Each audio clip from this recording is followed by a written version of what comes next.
பார்க்கறதுக்கு பெரிய சான்ஸ் அப்படி இப்படின்னு சொன்னீங்க.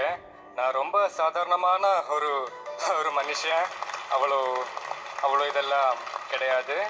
ஸோ தேங்க்யூ, எல்லாரோட விஷஸுக்கு ரொம்ப ரொம்ப தேங்க்ஸ். அடுத்தது 5000 கோடி.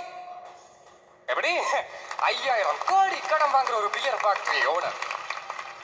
என்னால இந்த கடனை கட்ட முடியலன்னு கை தூக்குறாங்க. ஆனா அவன் தற்கொலை பண்ணிக்கல. அவனுக்கு லோன் கொடுத்த அதிகாரிகளும் தற்கொலை பண்ணிக்கல. ஆனா 5000 ரூபாய் கடன் வாங்குற ஒரு விவசாயி அது கட்ட முடியாம வட்டி மேல வட்டி ஏறி பூச்சி மரத்து பிடிச்சி தற்கொலை பண்ணிக்கல. இதெல்லாம் கவனிக்க சிட்டியில் இருக்கிறவங்களுக்கு ஒன்றும் நேரம் இல்லை. இது சொல்லத்தான் டிவி சேனல் கிட்ட கேட்டோம். ஆனா டிவியில லேகியம் விற்கவும் சமையல் செய்யவும் டான்ஸுக்கு மார்க் போடுறதுக்கு டைம் இருக்கு. ஒரு கிராம் ஆடியன்னு சொன்னா 2 நிமிஷம் இல்லை.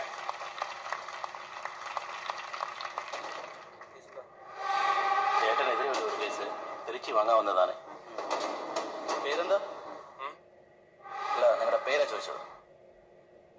ജോസഫ് കുരുവിള. ജോസഫ് മുമ്പ് എവിടെയോ കണ്ടതുപോലെ. ജാർഖണ്ഡില് നമ്മൾ ഒരുമിച്ച് IPS ട്രെയിനിങ്ങിന്. അയ്യോ സാറേ, ഞാൻ അവിടെയൊന്നും പോയിട്ടില്ല. എന്റെ പേര് ജോസഫ് കുരുവിള, ഇതാണ് എന്റെ നാട്. ഞാൻ ഇവിടെ ഒരു ബേക്കറി നടത്തുന്നു. ഫാമിലി ബിസിനസ് ബ്രിട്ടീഷുകാരുടെ കാലത്തിലെ എന്റെ വല്യപ്പച്ചൻ നിക്കോളാസ്, അത് കഴിഞ്ഞ അപ്പച്ചൻ കുരുവിള, ഇപ്പോൾ ഞാനും. ഒരു ചെറിയ ആക്സിഡന്റ്. അയാൾ ഈ ചേട്ടന്റെ പേരിൽ ഒരു കംപ്ലൈന്റ് കൊടുത്തു. ഇനി അതിന്റെ മേളിൽ ഒരു പ്രശ്നം വേണ്ട, അതാം പ്രാതി തിരിച്ചു മേടിക്കാൻ വന്നത്. ഞാൻ ഒപ്പിട്ടിട്ട് പോകാമോ അതോ നിൽക്കണോ?